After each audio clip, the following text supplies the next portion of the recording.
The Bracelet by Yoshiko Uchida and Joanna Yardley. The Bracelet takes place around the same time period as the previous read-alouds we've been reading, like Rose Blanche or Star of Fear, Star of Hope, except those stories were taken place on different continents like Germany. The Bracelet is set in 1942, except its setting is in the United States.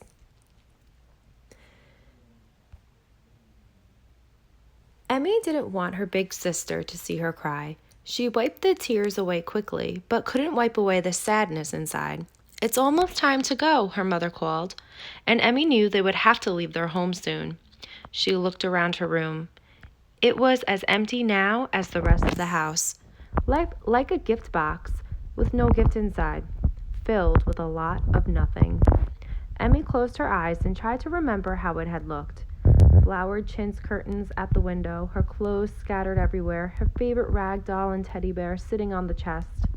She could even remember how the whole house looked if she closed her eyes and kept pictures of it inside her head.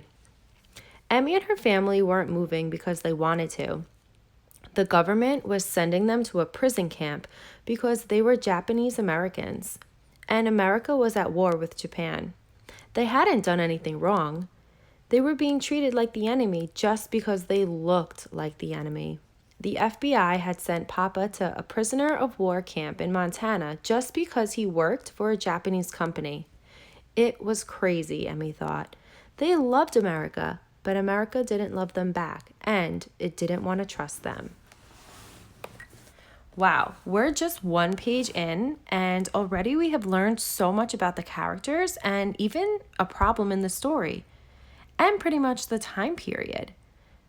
So I'm just thinking about how we know the authors always want to capture the reader's attention right from the start. So start thinking about, what did the author already do?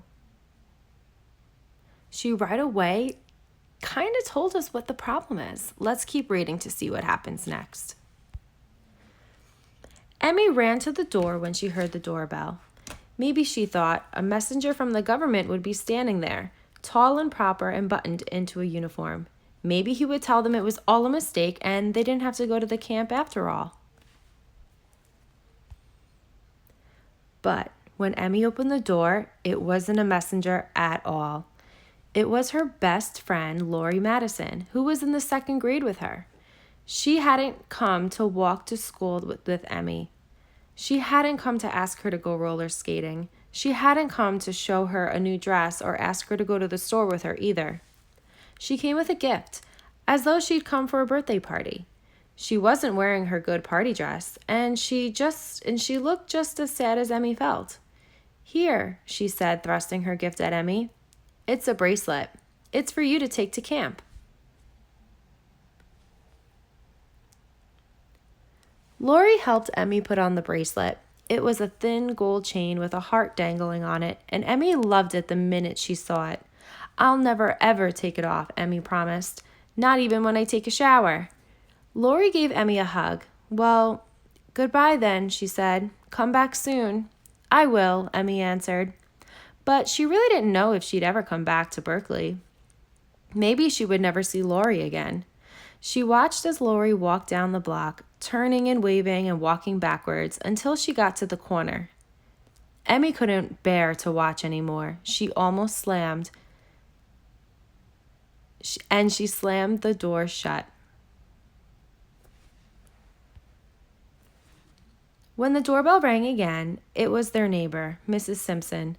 She'd come to take them to the center where all the Japanese Americans were to report. "Come on, Emmy, get your things," her sister Rico called. "It's time to go." Emmy made sure her gold bracelet was secure in her wrist. Then she put on both her sweater and her coat so she wouldn't have to carry them. They could only take what they could carry, and her 2 suitcases were already full. Each family had a number now, and Emmy put tags with their numbers, 13453, on her 2 suitcases. Mama took a last look around the house, going from room to room. Emmy followed her, trying to remember how each one had looked when they were filled with furniture and rugs and pictures and books. They went out for the last look at the garden Papa loved. If he were here now, Emmy knew he would pick one of the prettiest carnations and bring it inside. "This is for you, Mama," he would say, and Mama would smile and put it in her best crystal vase. But now the garden looked shabby and bare. Papa was gone, and Mama was too busy to care for it. It looked the way Emmy felt, lonely and abandoned. So we're learning a lot about Emmy's feelings, and the author's doing a great job at really building connections, comparing her feelings to how her surroundings are starting to look. How do you think Emmy's feeling? Yeah, she's definitely feeling sad. When they got to the center, Emmy saw hundreds of Japanese Americans everywhere, grandmas and grandpas and mothers and fathers and children and babies. Everyone was clutching bundles and suitcases tagged with family numbers. Some people were crying, but most just sat quietly. Emmy's stomach was jumping up and down, and she wondered if everybody was as scared as she was. She touched the small gold heart on her bracelet and tried to feel brave. When she saw soldiers carrying guns with bayonets standing at every doorway, she was so scared her knees began to wobble. "Will they shoot if anyone tries to run away?" she asked her sister. But Rico just shrugged. "I don't know," she said solemnly. "Maybe." Soon it was time for everyone to board the buses lined up at the curb. They would take them to the Tanforan racetracks, which the army had turned into a prison camp. As the bus started down the street she knew so well, Emmy kept her eyes on the window. They passed the Caddo grocery store, where Mama used to buy bean curd cakes and pickled radishes. The windows were boarded up now, but Emmy saw a sign still hanging on the door. It said, "We are loyal Americans." I am too, Emmy thought. We all are, but the army didn't seem to think so. The bus sped down the water's edge and crossed the Bay Bridge, looking silvery in the sun. "Goodbye, Bridge," Emmy whispered.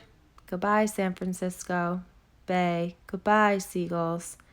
Emmy glanced at her sister sitting next to her and could tell she was trying hard not to cry. "Stupid army," Rico was muttering. "Stupid war." And then they were at the Tanforan racetracks. There was a barbed wire fence all around it and guard towers at each corner. Armed guards swung open the gates to let the buses in, and then closed them so no one could get out. They were locked in. They were assigned to Barack 16, apartment number 40, and Papa's friend Mr. Noma helped them look for it. It wasn't among the massive army barracks built around the racetrack or in the infield. In fact, it wasn't a barrack at all. It was a long stable where the horses had lived, and each stall had a number on it. "Well, here it is," Mr. Noma said as he came to a stall marked number 40. "This is your apartment." Emmy and Rico appeared inside. "Gosh, Mama, it's filthy." No matter what anyone called it, it was just a dark, dirty horse stall that still smelled like horses. And the linoleum laid over the dirt was littered with wood shavings, nails, dust, and dead bugs. There was nothing in the stall except for 3 folded army cots lying on the floor. Mama tried to cheer them up. "I'll have Mrs. Simpson send us materials for curtains," she said. "It will look better when we fix it up." But Emmy could tell Mama felt just as bad as she did, and no one could think of anything more to say. Mr. Noma went to get mattresses for them. I'd better hurry before they're all gone," he said. He rushed off because he didn't want to see Emmy's mother cry. But she didn't cry. She just went out to borrow a broom and swept out the dust and dirt and bugs. It was just after Emmy and Rico had set up the army cots that she noticed. "My bracelet's gone," Emmy screamed. "I've lost my bracelet." Emmy looked in every corner of their stall along the ramp that led to their stable. Mama and Rico helped her, but no one could find it. It was getting dark, but Mama got her flashlight and they walked back along the racetrack, retracing every step they'd taken. The track was muddy and full of puddles. The rain had left the day before. They looked and looked, but they couldn't find Emmy's bracelet anywhere. It was time now to have supper at the grandstand. Emmy stood with Mama and Rico at the end of a long weaving line, each of them clutching a plate and fork. But all she could think of was her bracelet. Already she'd lost the one thing that would help her remember her best friend. Emmy wanted to cry.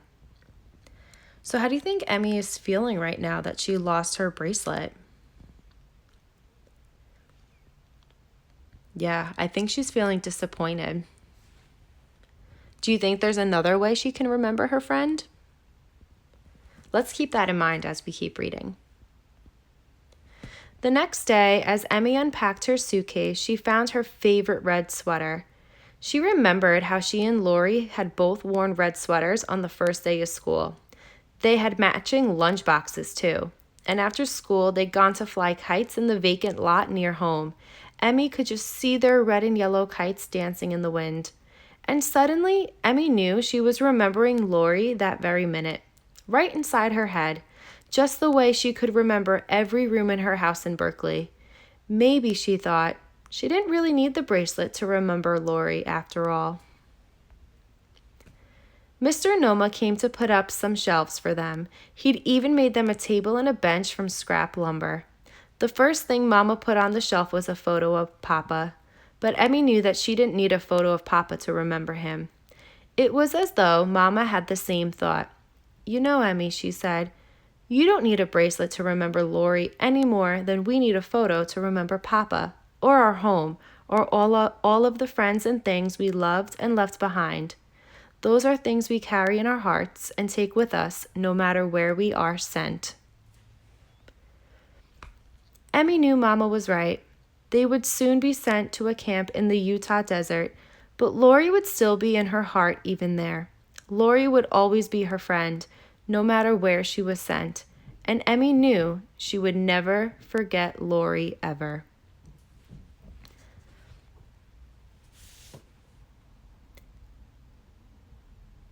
So this is an afterword. This just gives a little bit more information about the passage we just